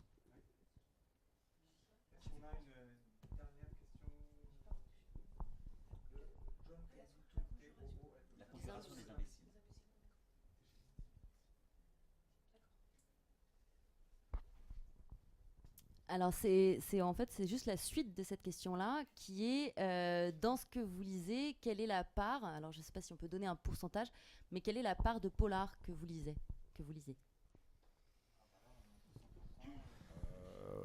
Oui, moi, il y a beaucoup. Après, je sais pas du tout la part, mais c'est vrai que je lis beaucoup de polar. Beaucoup. Je sais pas.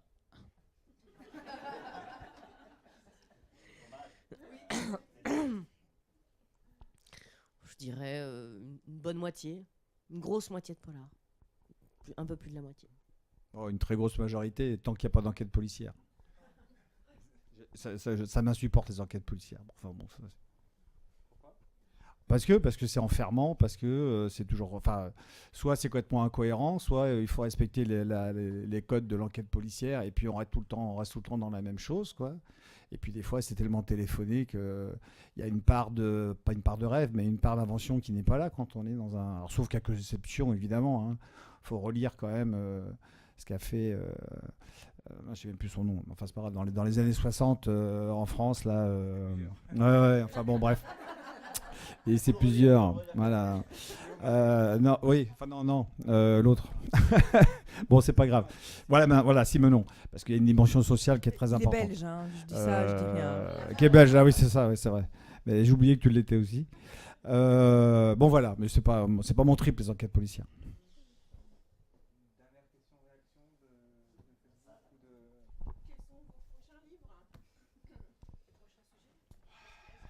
Aucune idée. Alors moi, des idées, il y en a plein. Le prochain, ça sera un enfermement huis clos sur un bateau de pêche. Donc quand on est en pleine mer, on ne s'évade pas. Il y a une autre idée qui est déjà dans la tête, qui est un enfermement qui protège. Pour qui? Pour celui qui est enfermé ou pour celui qui enferme? Voilà, donc vous vous débrouillez avec ça. Les titres sont déjà arrêtés, mais je ne le dirai pas. Ça reste un suspense. Voilà. Et alors, contrairement à Karine, moi j'ai toujours des idées qui traînent partout, des calepins, des machins, des trucs. Contrairement à Karine qui n'a pas d'idées. Non, c'est pas ça, c'est pas ça. C'est que moi des fois j'en ai trop et je me perds. C'est ça. Voilà. Je pense que je vais me lancer dans l'écriture de la suite de Oui Oui et la gomme magique. Pour Barbara. Pour que ça plaise à Barbara. Non, je ne sais pas du tout. Et de toute façon, là, je me suis dit, il y a les vacances scolaires qui arrivent, donc laisse tomber, les enfants à la maison, faut partir en vacances, machin. Enfin, bon, c'est pas. Oui, non, non, justement, non, c'est pas. Mais du coup, voilà, il y aura pas. Non, je suis très contente. Je suis très contente de partir en vacances, mais c'est pas une condition propice à se mettre au boulot, etc. Donc, je me suis donné jusque septembre. Eh bien, merci à toutes et tous, où vous soyez. Alors, je remontre les livres parce que je pense que vous dédicacez un peu après. Je ne sais pas s'il est prévu. Oui, voilà, il est prévu que vous dédicaciez un peu après. Donc, Réveille-toi de François-Xavier Diard, donc le tout dernier roman en date. Je t'aime de Barbara Abel, que je vous montre. Toute blesse. La dernière tue de Karine Giebel et donc Iboga, qui est à prendre dans les deux sens. Ici, c'est avec le minuscule, mais il est valable aussi avec la majuscule, de Christian Blanchard. Donc, c'est le premier roman chez Belfond. Il y en a eu d'autres avant, il y en a eu 7 ou 8 avant, je crois. Des vrais, oui. J'ai lu les titres, mais je ne sais pas si c'est des vrais ou pas. Merci beaucoup et bonne soirée. À vous. Et bonne lecture.